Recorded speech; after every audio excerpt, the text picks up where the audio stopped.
بسم الله الرحمن الرحيم الحمد لله رب العالمين والصلاة والسلام على رسوله محمد وعلى آله وأصحابه أجمعين رب يسر ولا تعسر وتمم بالخير.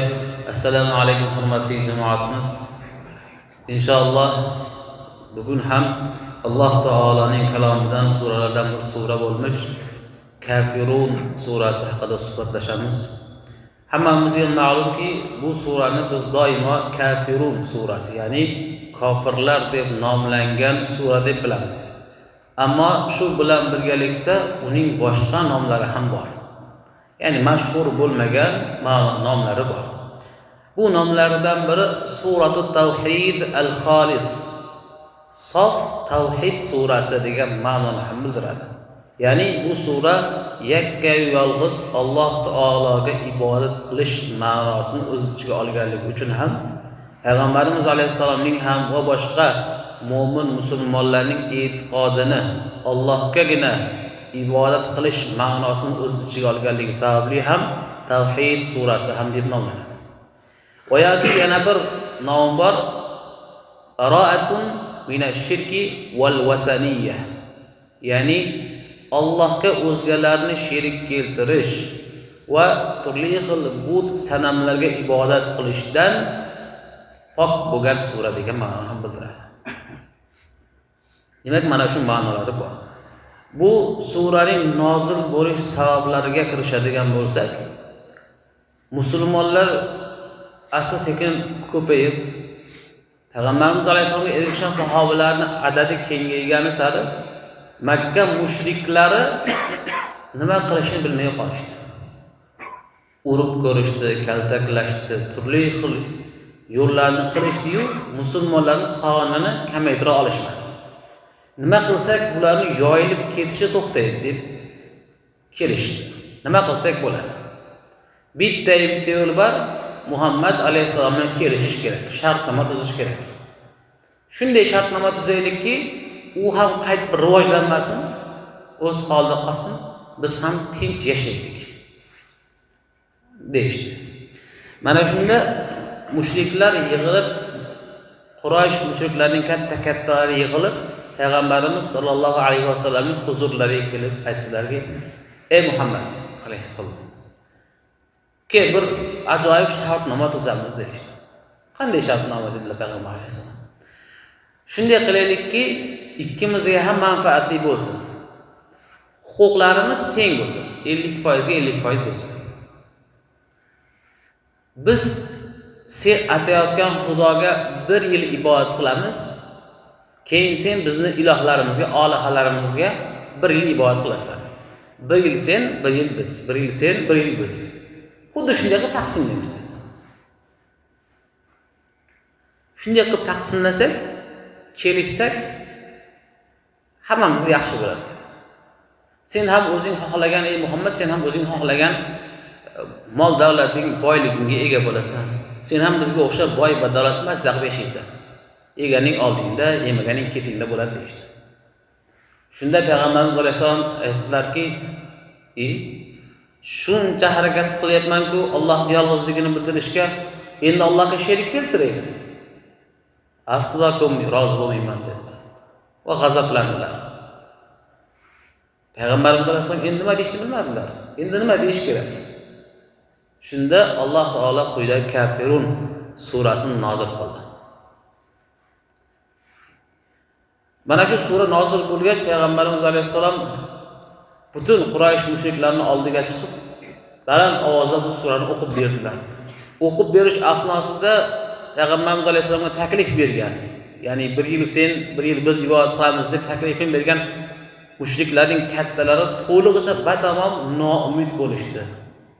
Bu musulmonlarni to'xtatib bo'la olmasligi, yo'llariga to'g'anoq bo'la olmasligi to'lig'icha tushunib yetishdi.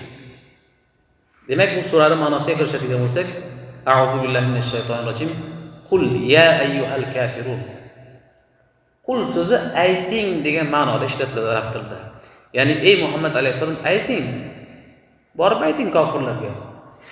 Ayyuhal kafirun, ey kofirlar. Ya'ni men bilan muzokara tuzmoqchi bo'lgan, men bilan shartnoma tuzmoqchi bo'lgan ey kofirlar. La a'budu ma ta'budun. Men hech ham sizlar ibodat qilayotgan olihalarga ibodat qilmayman dedilar. Oyatni qarang. Alloh taolo payg'ambarimiz alayhisolamning so'zini ham oyat qilib berdi. Men hech qachon sizlar ibodat qilayotgan olihalarga ibodat qilmayman dedilar oyatning 2-oyatda. Va oyatning davomini qarang go'zalligini. Wala antum abiduna ma a'bud. Sizlar ham hech jahonda men ibodat qilayotgan zotga ibodat qila olmaysizlar. Bu payg'ambarimiz alayhisolamning yana payg'ambarlik oldindan kelajakdagi bo'ladigan voqealarni oldindan Alloh taolo bildirganini bilishiga dalolat edi. Ana shu payg'ambarimiz alayhisolamning shartnoma tutmoqchi bo'lgan kofirlarning hammasi janglarda halok bo'lib ketdi. Birortasi iymon lazzatini totmadi. Chunki Alloh taolo aytdi Qur'onda. Sizlar hech men ibodat qilayotgan zotga ham ibodat qila olmaysizlar. Chunki ularning qalblari muhrlangan, ular haqiqatni shuncha mo'jizalarni ko'rsa ham, shuncha holatlarni ko'rsa ham islomdan tamomila yuz o'rgan edilar. Shuning uchun ham ularning qalblari muhrlangan edi. Va yana davomida aytdilarki oyatda wala ana abidun ma abadtum. Men kelajakda ham, hozir ham, o'tmishda ham, ya'ni kelajakda ham sizlar ibodat qilayotgan narsaga ibodat qiluvchi emasman.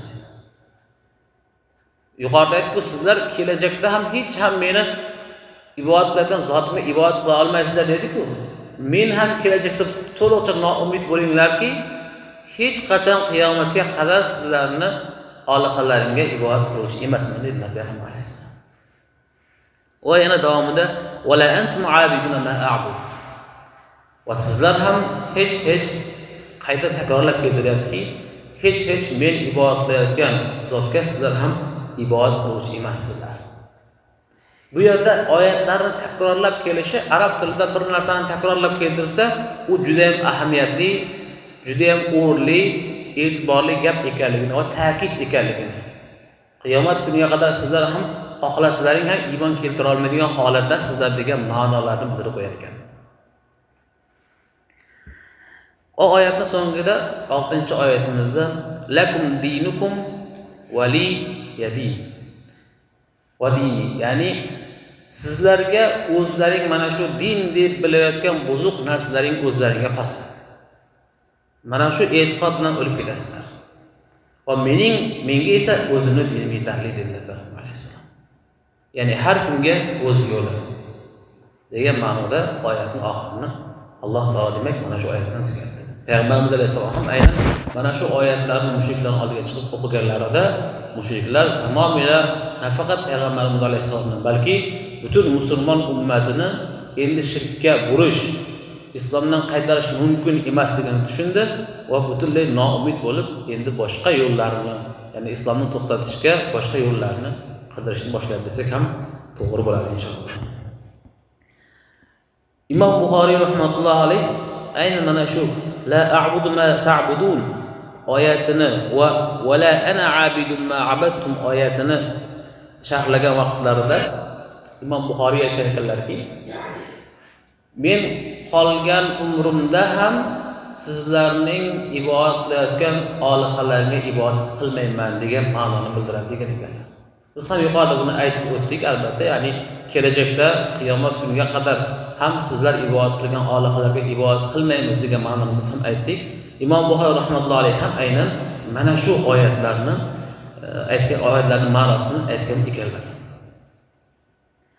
Va albatta bu oyatlardan keyin musulmonlarga bo'lgan ta'ziqlar, aziyatlar yana ham kuchaygan.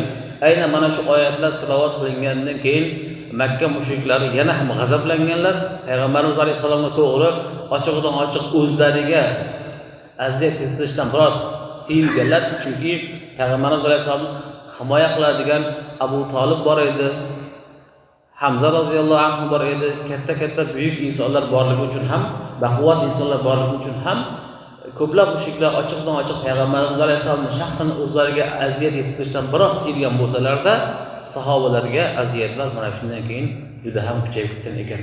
Demak, bugungi kunimizga qadar bu islom dinini hozirgi biz bemalol turgan zamonimizga yetib kelgunga qadar qanchadan qancha insonlar, qanchadan qancha musulmonlar bobolarimiz jonlarini fido qilganligini mana shundan bilib olishimiz mumkin. Wa akhiru da'wana alhamdulillahi robbil alamin. Duo qilamiz. Amin. Bismillahir rohmanir rohim. Ya Robbi, bu qilgan ma'ruzalarga avvalo o'zimizni qolaversa barchamiz amal qilishimizni nasib aylagin. Mana shu dinimizni mukammal holda, to'g'ri holda yetib kelishiga xizmat qilgan jamiki o'tganlarni o'zing rahmatingga olgin, barchalarni o'zing rozi bo'lgin ya Robbi. Bizlarni ham ularga munosib izdosh bo'lishimizni va payg'ambarimiz alayhisalom munosib ummat bo'lishimizni o'zing nasib aylagin. Ikki dunyoda barchamizni saodatli qilgin. Va sallallohu ta'ala ala xayri xalqihi Muhammad va ala alihi va ashabihi ajma'in bi rahmatika ya